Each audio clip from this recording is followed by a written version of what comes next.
Chapter 9. New Troubles by Victor Hugo from the book Les Miserables. When the hour came for him to take his departure from the galleys, when Jean Valjean heard in his ear the strange words, "Thou art free," the moment seemed improbable and unprecedented. A ray of vivid light, a ray of the true light of the living, suddenly penetrated within him. But it was not long before this ray paled. Jean Valjean had been dazzled by the idea of liberty. He had believed in a new life. He very speedily perceived what sort of liberty it is to which a yellow passport is provided. And this was encompassed with much bitterness. He had calculated that his earnings, during his sojourn in the galleys, ought to amount to 171 francs. It is but just to add that he had forgotten to include in his calculations the forced repose of Sundays and festival days during 19 years, which entailed a diminution of about 80 francs. At all events, his hoard had been reduced by various local levies to the sum of 109 francs 15 sous, which had been counted out to him on his departure. He had understood nothing of this, and had thought himself wronged. Let us say the word, robbed.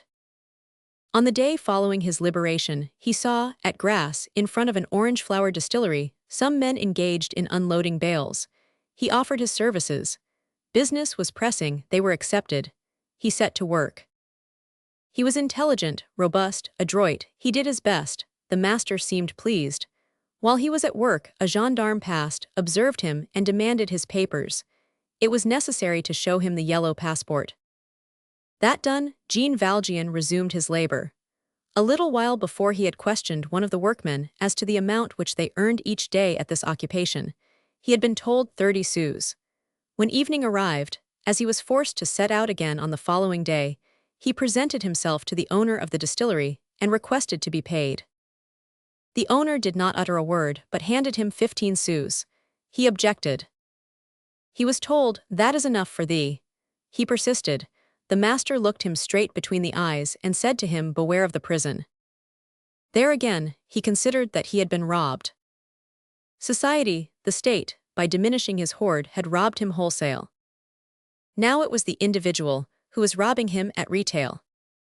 Liberation is not deliverance. One gets free from the galleys, but not from the sentence.